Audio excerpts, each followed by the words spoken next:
Hey guys, welcome back to my channel. तो आज के इस वीडियो में मैं आपको एक्सप्लेन करने वाली हूँ 2025 में आई मूवी सॉन्ग्स ऑफ पैराडाइज। तो चलिए विदाउट वेस्टिंग टाइम मूवी का एक्सप्लेनेशन स्टार्ट करते हैं। मूवी स्टार्ट होती है नूर बेगम से, जो आज एक बहुत ही डरावना सपना देखती है। एक्चुअली नूर बेगम कश्मीर में रहती है और वो कश्मीर की सबसे पहली फीमेल सिंगर थी। लेकिन अब उनकी एज काफ़ी बढ़ चुकी है, लेकिन आज भी वो सिंगिंग क्लासेस लिया करती है। साथ ही वो स्टूडियो में भी गाने गाया करती थी और नूर बेगम की आवाज़ लोगों को बहुत ज़्यादा पसंद थी। जिसके बाद हम रूमी नाम के एक लड़के को देखते हैं जो मुंबई से कश्मीर आया था, वो भी नूर बेगम से मिलने के लिए। एक्चुअली वो नूर के ऊपर एक थीसिस लिखना चाहता था। जिसके बाद हम नूर को देखते हैं जो एक स्टूडियो जाती है अपना सिंगिंग कॉन्ट्रैक्ट साइन करने के लिए। एक्चुअली नूर चाहती थी कि उसके गाने के रिकॉर्ड्स रखे जाएं, लेकिन स्टूडियो के पास इतना बजट नहीं था, इसलिए वो कहते हैं कि वो कोशिश करेंगे, जिससे नूर को काफ़ी बुरा लगता है। जिसके बाद नूर जब बाहर आती है तो वो रूमी को देखती है, जहाँ पर उसका असिस्टेंट उसे बताता है कि रूमी उससे मिलना चाहता है, लेकिन नूर कहता है कि वो किसी से भी मिलना नहीं चाहती।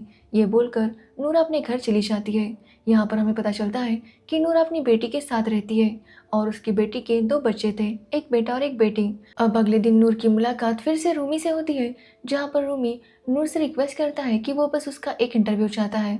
जो सुनकर नूर उससे पूछती है कि आखिर वो उसकी कहानी सुनकर क्या करेगा, क्या वो उसे बेचेगा। जिस पर रूमी कहता है कि ये कहानी इतनी खास होगी कि इसे वो बेच नहीं सकता, वो बस चाहता है कि नूर के बारे में लोगों को पता चल सके। जो सुनकर नूर रूमी से काफ़ी इम्प्रेस हो जाती है, जिसके बाद वो अगले दिन उसे मिलने के लिए बुलाती है। अब अगले दिन वो एक कैफ़े में मिलते हैं, जहाँ पर नूर रूमी को अपनी स्टोरी सुनाने लगती है। एक्चुअली जब नूर काफ़ी यंग एज की थी तो उसका नाम था ज़ेबा, जो अपने मॉम डैड के साथ रहा करती थी। उसके पापा टेलरिंग का काम किया करते थे, लेकिन उसके पापा की सोच काफ़ी ज़्यादा मॉडर्न थी। तो वही नूर की माँ काफ़ी ज़्यादा नैरो माइंडेड थी, मतलब वो हमेशा नूर को बुर्का पहनने के लिए कहती और किसी से भी बात नहीं करने देती। साथ ही नूर को लिपस्टिक लगाना भी अलाउड नहीं था। अब ज़ेबा की बात करें तो ज़ेबा मास्टर जी के यहाँ पर काम किया करती थी। एक्चुअली मास्टर जी सिंगिंग टीचर हैं और वो लड़कों को सिखाया करते थे। अब जब भी ज़ेबा वहाँ पर जाती तो वो भी मास्टर जी की सिंगिंग सीखा करती थी। यहाँ पर हमें पता चलता है कि ज़ेबा को बचपन से ही गाने का बहुत ज़्यादा शौक था, लेकिन उसकी माँ उसे ये सब करने के लिए अलाउड नहीं किया करती थी। अब मास्टर जी का काम ख़त्म करने के बाद ज़ेबा अपने दोस्तों के साथ अपनी एक दूसरी दोस्त के फंक्शन में जाती है, जहाँ पर उसकी फ्रेंड के कहने पर ज़ेबा वहाँ पर गाने लगती है और मास्टर जी उसकी आवाज़ सुन लेते हैं और मास्टर जी को ज़ेबा की आवाज़ बहुत ज़्यादा पसंद आती है। अब अगले दिन ज़ेबा जब उनके यहाँ पर काम करने के लिए आती है तो मास्टर जी उसे कहते हैं कि उसकी आवाज़ बहुत ज़्यादा अच्छी है और अगर ज़ेबा ने थोड़ी और मेहनत की तो वो काफ़ी आगे तक जा सकती है। जो सुनकर ज़ेबा कहती है कि अगर उसकी माँ को पता भी चला कि वो गाना गाती है तो पता नहीं वो उसके साथ क्या करेगी। लेकिन मास्टर जी उसे कहते हैं कि वो अपनी माँ को कुछ भी ना बताए, वो ज़ेबा का काम का टाइम 1 घंटा बढ़ा देंगे और वो 1 घंटा यहाँ पर उनसे संगीत सीखेगी। जो सुनकर ज़ेबा काफ़ी शौक थी, लेकिन उसे भी सिंगिंग सीखना था, इसलिए वो मान जाती है। अब ज़ेबा घर जाती है और अपने पापा को सब कुछ बताती है, तो उसके पापा भी उसे कहते हैं कि अगर मास्टर जी को लगता है कि ज़ेबा के अंदर कोई टैलेंट है तो वो सही कह रहे होंगे। इसलिए वो ज़ेबा से कहते हैं कि जैसा मास्टर जी कहते हैं वो वैसा ही करे। लेकिन वो लोग ज़ेबा की माँ को कुछ भी नहीं बताते, क्योंकि वो जानते थे कि ज़ेबा की माँ इस बात को नहीं समझेगी। जिसके बाद अगले दिन से रोज़ ज़ेबा मास्टर जी के यहाँ पर 1 घंटा संगीत सीखने लगती है। अब ज़ेबा वहाँ पर अकेली लड़की थी, लेकिन फिर भी वो काफ़ी अच्छे से सिंगिंग सीख रही थी, क्योंकि ज़ेबा को पहले से ही सिंगिंग के बारे में बहुत अच्छे से नॉलेज था। अब मास्टर जी कुछ दिनों बाद ज़ेबा का नाम एक रेडियो सिंगिंग कंपटीशन पर दे देते हैं, जो सुनकर ज़ेबा इसके लिए मना कर देती है, क्योंकि अगर उसकी माँ को पता चला तो पता नहीं वो उसके साथ क्या करेगी। लेकिन मास्टर जी कहते हैं कि वो अपनी माँ की और लोगों की परवाह ना करे और बस अपनी कंपटीशन पर ध्यान दे। जिसके बाद हम आज़ाद नाम के बंदे को देखते हैं, जिसे शायरी का बहुत ज़्यादा शौक था और इसी वजह से हमेशा उसके रेडियो पर इंटरव्यू हुआ करते थे। साथ ही जो कंपटीशन होने वाला था उसमें आज़ाद ही जज था। अब अगले दिन सभी पार्टिसिपेंट्स कंपटीशन के लिए आते हैं, जहां पर ज़ेबा को देखकर सब लोग काफ़ी हैरान थे, क्योंकि वहां पर भी ज़ेबा अकेली लड़की थी जिसने पार्टिसिपेट किया था। वहां मास्टर जी भी आए हुए थे ताकि वो ज़ेबा को सपोर्ट कर सके। अब ज़ेबा जब गाना गाती है तो आज़ाद को उसकी आवाज़ बहुत ज़्यादा पसंद आती है, जिसके बाद ज़ेबा वो कंपटीशन जीत जाती है, लेकिन वो काफ़ी डरी हुई थी कि कहीं उसकी माँ को पता ना चले। जिसके बाद कंपटीशन जीतने के बाद ज़ेबा तुरंत वहाँ से निकलने लगती है, तो वही आज़ाद ज़ेबा से बात करने की कोशिश कर रहा था, लेकिन ज़ेबा को घर जाने में काफ़ी लेट हो रहा था, इसलिए वो आज़ाद से ठीक से बात नहीं करती और अपने घर चली आती है।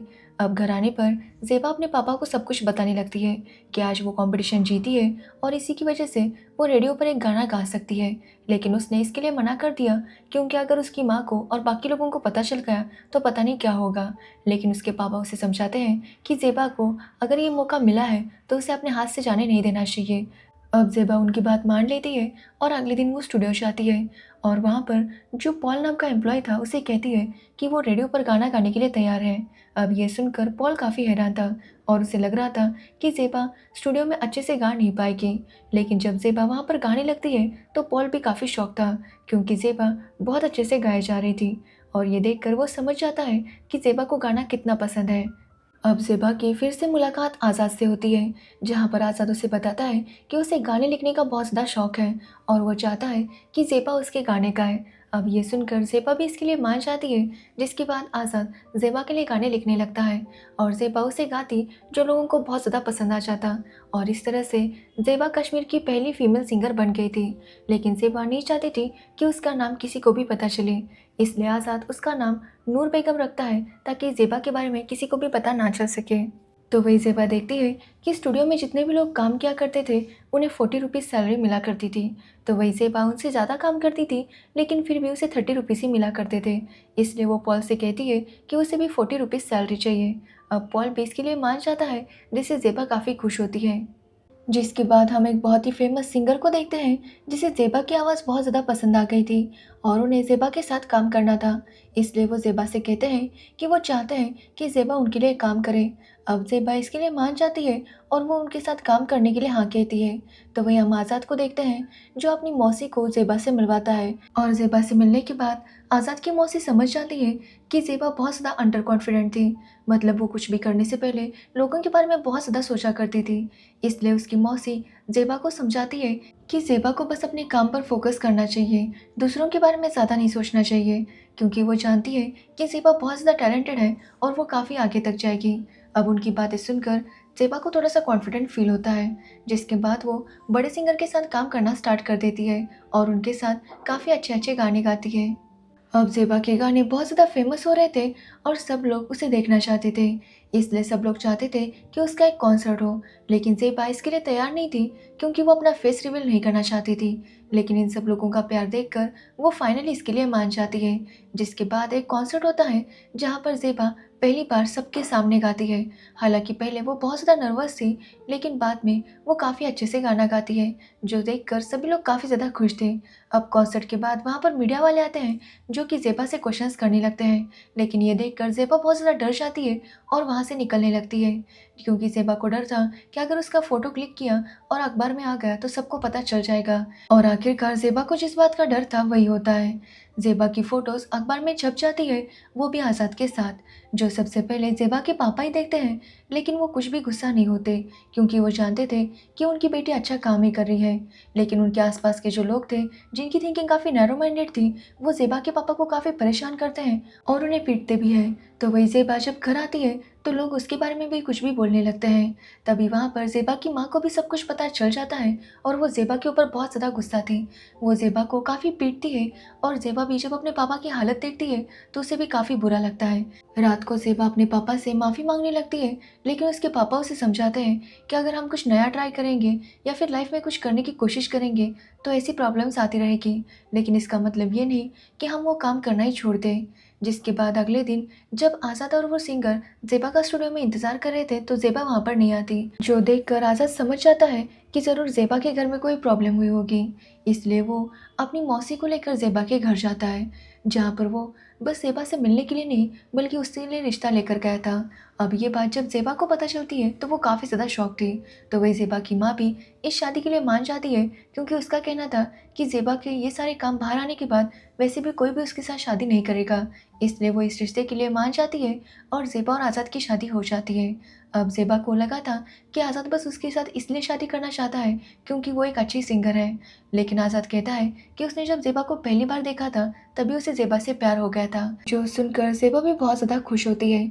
जिसके बाद उनकी मैरिड लाइफ स्टार्ट हो जाती है अब उन्हें लगा था कि शादी के बाद सब कुछ ठीक हो जाएगा, लेकिन लोग अभी भी उन्हें बहुत ज़्यादा परेशान कर रहे थे।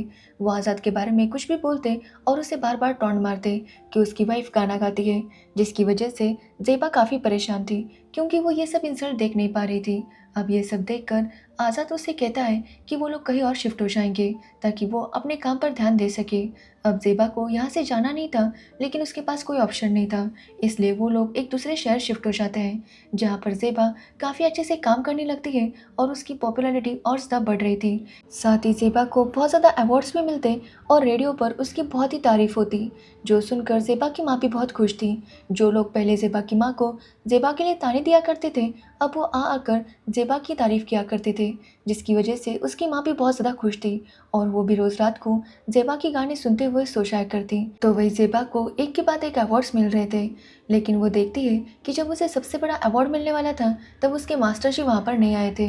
ये देखकर ज़ेबा तुरंत उनसे मिलने के लिए जाती है, तो उसे पता चलता है कि उसके मास्टर जी की तबीयत काफ़ी ख़राब है, इसलिए ज़ेबा तुरंत उनसे मिलने चली आती है। जहाँ पर ज़ेबा के मास्टर जी ज़ेबा को वो गिफ्ट देते हैं जो उनके मास्टर जी ने उन्हें दिया था, और ज़ेबा से कहते हैं कि लाइफ में चाहे जो भी हो जाए, वो अपना सिंगिंग कभी भी बंद ना करे। जिसके बाद ज़ेबा अपने घर जाती है, जहाँ पर उसकी माँ ज़ेबा और आज़ाद को देखकर काफ़ी ज़्यादा खुश थी, क्योंकि अब उसने ज़ेबा और आज़ाद को फाइनली एक्सेप्ट कर लिया था। अब ज़ेबा वहाँ पर काफ़ी खुश थी, साथ ही उसने बहुत सारे गाने भी गा लिए थे।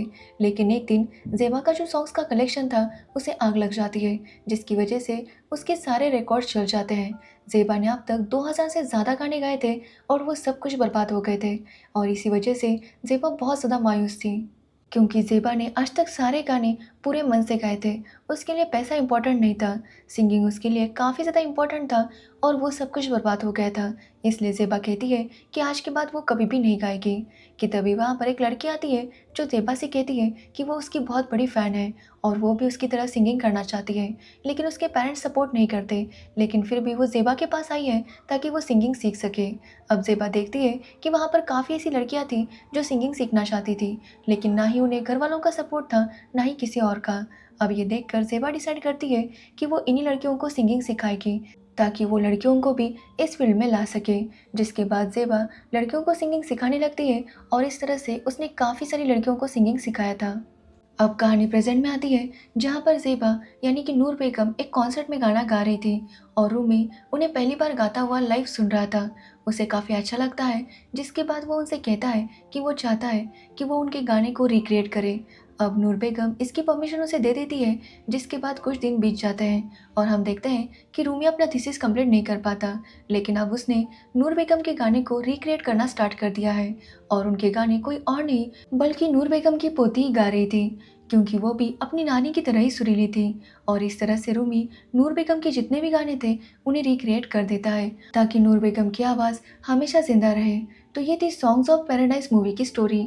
अगर आपको इस मूवी की स्टोरी और मेरा एक्सप्लेनेशन पसंद आया हो, तो वीडियो को लाइक कमेंट शेयर ज़रूर करना, और मेरे चैनल को सब्सक्राइब करना बिल्कुल मत भूलना।